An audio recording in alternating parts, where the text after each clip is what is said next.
press conference with Auburn head coach Bryan Harsin. We'll let Coach make some opening comments, and then we'll take questions. Coach, whenever you're ready.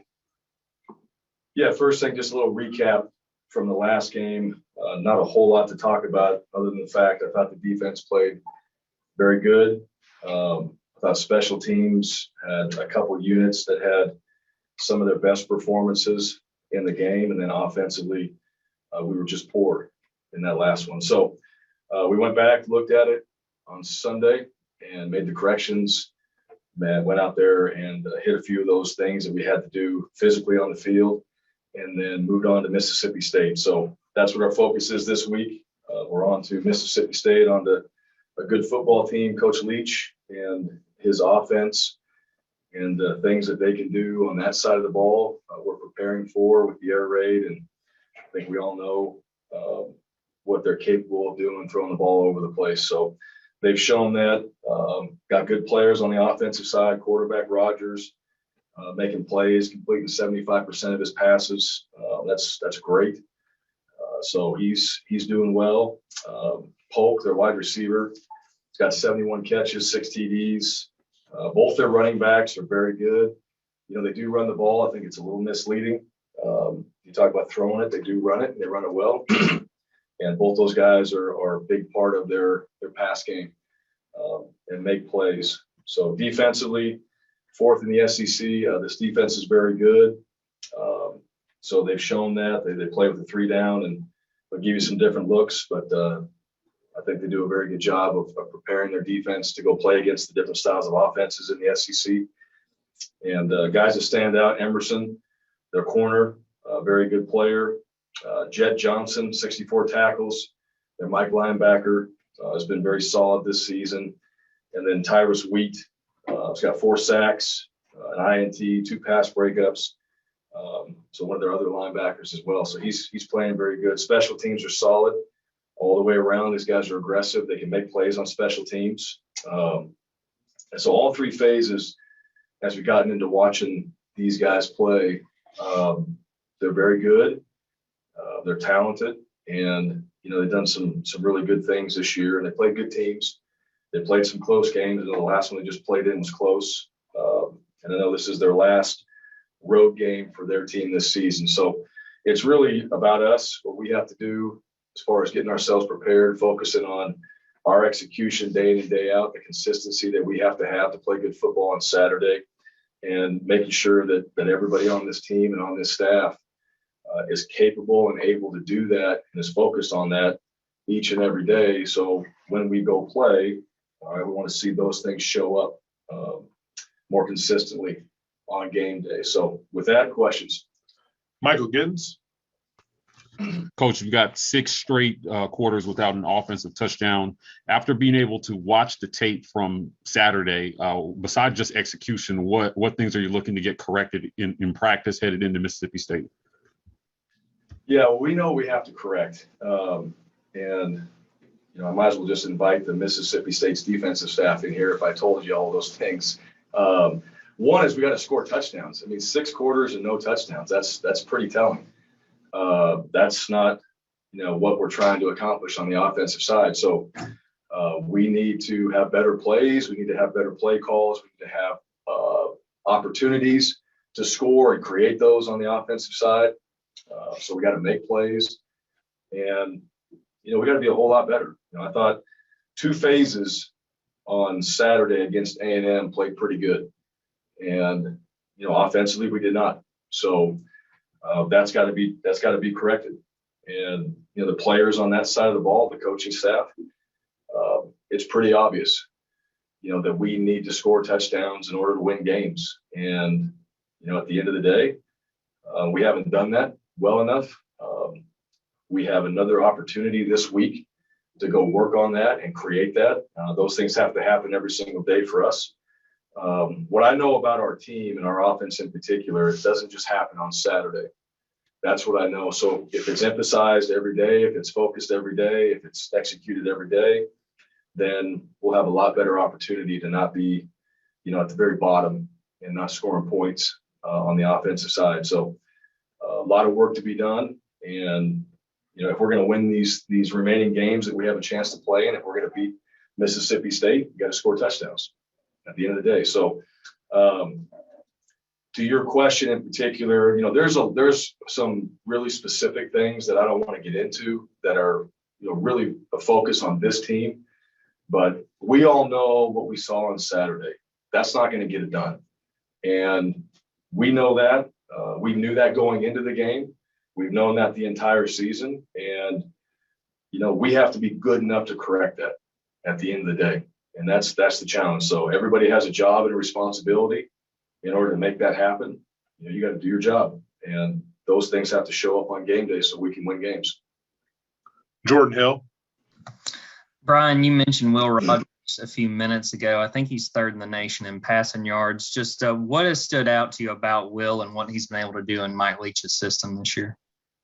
I think all the quarterbacks in that system, that's what they do. They throw the ball and they do it well.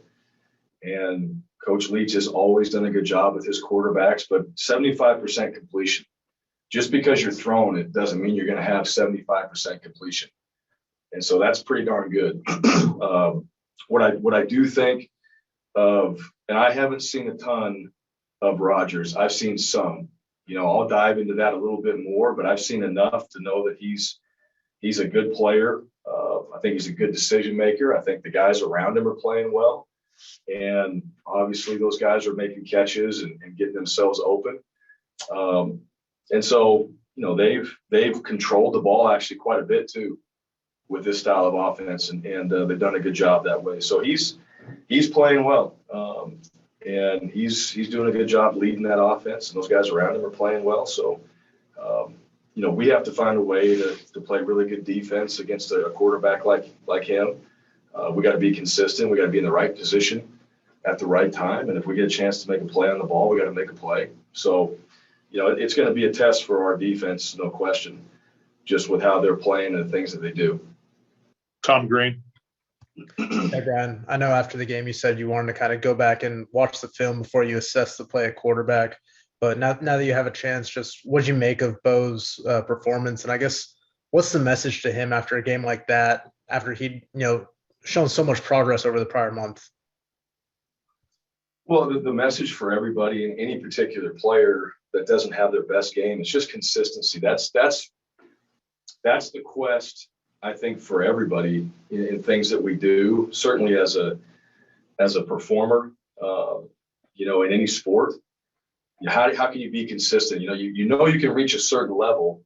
How do you do it again? That's really the mystery in I think in sports and with everybody is how do you find that consistency? And obviously people that do that, that's why great athletes are in the position that they're in, why they win championships and why they become legends is because of the consistency that they show. And so I think for everybody, you're always looking for that. And Bo, he's capable of it. He didn't have his best game, obviously. There were things and reasons why. It's not always just on that one particular position. And I've said that before. I think the quarterback gets way too much credit and way too much blame. And I still believe that. And so, it's a matter of going back and making sure that one, he's playing better. Two, the guys around him are playing better. We have a better plan. And we execute those things more consistently throughout the week of practice. So come game time, we're able to execute it when the game is going fast and you're playing against a good team, which A&M's a good team. I don't want to take anything away from who they are. Their defense is very good, and those guys played fast. Well, we can play fast too, and you got to be able to do that through 4 quarters. And if you go back and really think about that game, it was 3-3 all the way into the third quarter. The third quarter is 3-3. It's not like it's 20-0. We're in the game. It's not going well as far as from an execution standpoint, but the game was tied. And, neither side was very impressive on the offensive side of the ball. And, you gotta be able to overcome that. You got to be able to find a way to put points on the board and overcome some of the adversity, and everything didn't go, as planned. And that goes for everybody. And we just weren't able to do that. And A&M did, and that's why they won the game. So that's the message. The message is All right, how do we now learn from this? And when we get back into a situation like that again, which we will be, there'll be some adversity, there'll be things that don't go our way. How do we get right back into it and go focus on the task at hand and go execute like we need to? Because to me, it's, there's emotions in the game, but we all have jobs to do. And we got to go out there and execute those jobs. You got 11 guys, you got to do your 111th.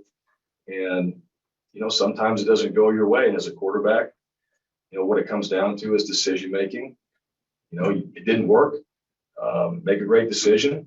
If we have to punt, play defense, we'll keep doing that until we can finally get a little bit of a spark and get things going. The one thing about our offense that we did have early in that game, and a lot of that game, is we had good field position. Our defense created really good field position for us. We were at midfield a lot in that game, and we didn't take advantage of it. And we didn't find ways to get down closer to the end zone and put points on the board, or find ways to score. So, that's lesson learned. I mean, that's kind of football 101, but you got to make it, again, an obvious example from the game for everybody that when we're in these positions, like, we got to score. The percentages go up for an offense to be able to put points on the board, and we got to be able to do that. Bill Cameron.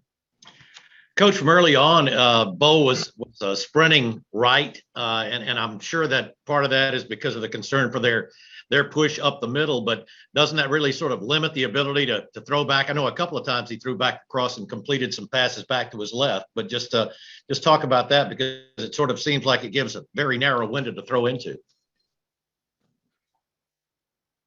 What are you asking? Are you saying that he just ran right, or they forced him? I said I assume that's because of the concern from the push up the middle, but I just wondered about the concern for sort of having a narrow window to throw into there when he's having to roll or sprint full speed. Yeah, well, that's not ideal. You don't want to have to. Some of the plays that we had him moving on were designed to actually do that. Now, the other ones where he's moving from the pocket, you're right. They got pushed up the middle, and he was escaping. And, when you're running really as fast as you can, it's hard to complete a pass full speed. You got to be able to have a chance to kind of settle down and throttle down and make a good throw. But that's that was what A&M was doing in a couple of those plays, is they created the pressure, all right, and they were also trailing and chasing and trying to go get him where he had to run, kind of just as fast as he could and try to make a play in those situations. That's going to happen in a game. Well, that's not something that you don't anticipate against, some type of pressure. They're going to bring some pressure, make the quarterback escape. And when you do, when you got a guy like Bo, now the drawback of that for a defense is Bo can stick his foot in the ground and go run it for 15, 20, 30 yards as well. And so, there was a couple times we had a chance to do that, and a couple times they played it really well. But, we also had some clean pockets, chances to throw it. And then opportunities in there as well where we could have picked some blitzes up. We didn't pick them up. And, that's the thing that's a little misleading for the quarterbacks, is when you get somebody right in your face and the O-line's supposed to slow them down. And it looks like, you're just running out of there. Well, the guys up front got to do their job too. And, there was enough of that. So, all the way around on the offensive side, it's not any one player in particular. It's everybody, execution, and, the whole plan of just making sure that, we're going to be better at those things moving forward. Brian Matthews. Yes, Brian, just wanted to ask you about how Ladarius Tennyson performed stepping in for an injured teammate against Texas A&M. Yeah, Tennyson played hard. He did some really good things. He had the penalty on special teams that he shouldn't have hit the returner. We had great field position. Other than that, he ran down, made a great play on kickoff. He and Sean Shivers, so two guys running down. We tackled the returner at the 10-yard line. Tennyson had a great play. They threw a little bubble screen out to the right, and he goes right around the blockers, makes the tackle. So he did, in my opinion, he did some really good things. And, one of the things when you play more, maybe some of those little penalties, things don't happen as much because you have just more reps. You have more experience out there, but he showed that he can play physical. He showed that he can play fast. He showed that he's going to go out there and be a guy that gives great effort. We cleaned up a couple decisions that he had. But when you're playing hard like that, sometimes things happen. I'll take the relentless effort, from a guy out there playing fast, and he did a good job stepping up. Those guys with Zion out, that's a lot of reps. That's a lot of game time experience that we didn't have back there. And like I said before, neither defense gave up a touchdown. So our defense, you look at the score of the game, and our defense played well. We just didn't have all three phases playing together. But there were some good things that the defense did, and I thought we had a good plan. And I thought they had a few explosive plays. We got to eliminate that. But other than that, the defense, I thought, did some good things. Nebias Wilborn. Hey, Brian, how's it going today, man? Good. How are you? Man, I'm good, man. Blessed out of favor. I can't complain. Thanks for the time as always. All right. During the game, there was a point where Texas A&M had 2 pre-snap penalties. On TV, they mentioned that it's possible that Auburn could have been making sounds on defense. And after the game, Jimbo Fisher basically mentioned that it's possible that Auburn could have been simulating the snap count. Do you have any comment on from the stuff from CBS or the stuff from Jimbo? Yeah. And forgive me if I haven't asked, but it was there. Yeah. No, that's the first I've heard it. It just sounds like a court case. It's possible. No, I didn't hear that. I don't think that's anything that our defense was out there trying to do. I don't even know if they know the snap count. If our guys are talking, they're talking to each other. And sometimes, I know on the first one watching it, I know their offense was pointing at our guys. Then they had one right again on the second play, back to back. I think it was their left tackle. And I think he moved and just put his head down. Usually when a guy on offense moves and just drops his head, it's on him. All right. You just know. And most of the time, offensive linemen, they don't really sell it very well. Like if they made the mistake, they just acknowledge it. That's most of their nature. Just take it, accept it. They move the ball back. But no, I mean, that was even the environment there for when their offense was on the field, there's a loud hum in that stadium. So that's the first I heard of that either way. But no, I don't think that's anything from our side. May I follow up? So would you say that's not something you guys teach? And also, is that just gamesmanship? Yeah, here's the thing. Being an offensive coach now, I don't think really there's a lot of defenses that teach that at all. I mean, that's something, everyone's like, oh, he clapped, he set the cadence, all that. I mean, there's been maybe 1 or 2 times in my whole career that somebody on the other side, and probably because the player just did it on his own, like through the game, just heard your cadence and said whatever. But I've been around coaches that are like, we're going to go out there and use their snap count for what we do. Guys do that. I mean, it doesn't last long. Officials are on that. I think the officials actually do a pretty good job. If you're a team that claps and the defense goes out there and claps and tries to draw you off sides or tries to use your verbal cadence in there, for the most part, the officials are pretty good about that. And I don't really ever see that being a big factor. So I think when that stuff happens, everybody just feels like that, but I don't think it actually goes on very often. Thank you. Jason Caldwell. Ryan, you talked about, Texas A&M having explosive play. You guys did not have any of those on Saturday. Is that a kind of a combination of everything involved, quarterback, wide receiver, O-line? Was it kind of everything that went into that lack of explosive plays in the passing game? Yeah, everything that went into that. Exactly. We were not trying to not have explosive plays, and they had a lot more than we did. Now, like I said before, neither team scored, but they had explosive plays. We didn't, and we got to find ways to create those. I think every offense would say that, but it wasn't happening. And we stayed, like I said, we had good field position. We stayed kind of midfield, and you got to be able to get yourself in a position in the red zone to score. Explosive plays can help with that, but that doesn't have to just come off of a play call. That can come from players too, breaking a tackle, getting out in the open space. So I think when you see explosive plays, you see guys that are tackle breakers, and then you see guys that are explosive and get a one-on-one and they win the one-on-one in that situation. That's where a lot of your explosive plays come from. And we did not have that.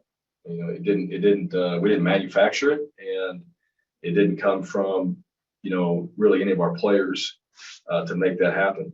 And, those things have to happen. Those things have got to show up in games, and explosive plays are a big part of offense success. So you're trying to get them, defense, they're trying to eliminate them. Those things show up every game.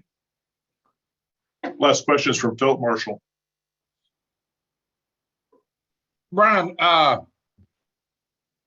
think your record right now is the best of any first year coach in the Power Five. How difficult is it when you're putting a new scheme in, both sides of the ball, players you still haven't known for a year? What are the challenges to doing that, and especially at a time when maybe things go off track a little bit? Sure. I think every year, if you look at your team in a perfect world, you lose a quarter of your team, you bring in a quarter of your team. Right? That's kind of how it should work. Your seniors, if you had a perfect model, the seniors all leave, freshmen all come in, and your juniors become seniors, and so on. So your team's always changing. And now with recruiting and transfer portal, it's always going to be changing. So I think it's one, we've been with our players long enough now for them and everybody to know what it is we're trying to accomplish. So that's one thing. And the challenge is doing the same things that work day after day, and the continuation of working to be successful. That becomes the challenge. And some of that, there's a little bit of boredom to some of that I think disciplined people and focused individuals understand that that's necessary to continue to keep working on the things that really make a difference in a game. And some guys, it's constant just, entertainment. And they can lose track and lose focus on certain things. So that's the difficulty there, is just who are the people that can sustain that level of focus day in and day out to improve. And, we should be able to do a better job of that. We play a different opponent every single week.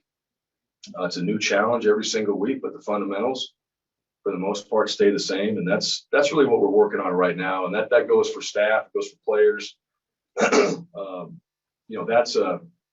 That's a mindset I think an individual has. That's a mentality that a team has. And new or not, we know what the goal is. We know the expectations every single week is to play, really good football and do things that we have talked about throughout the week, and have that show up on game day. So, everybody that's a part of this program right now, that new or not, how long we've been here or not, that should be understood. And it's a matter of how well we continue to keep emphasizing that with our staff and making sure that the players and everybody understands the importance of it. So that's the challenge every year. It's really the challenge every day. And I don't see that changing. A year from now, 2 years from now, that's always going to be the challenge for everybody. I think that's a challenge for anybody, not in football, but just, even their own lives and jobs and all that. You want to be great at something. There's a level of focus and discipline you have to have every single day, and focus on the things that matter in order to keep improving. And that's always going to be the challenge. Now, better people with the right mindset, you get the right people in here, that process becomes a little bit easier because they're already driven to do those things. And that's the challenge. You bring in not just people, but the right people that want to achieve that. And that becomes more of an identity of your team. Those are the things that we're working on now. All right, Coach. Thank you for your time today.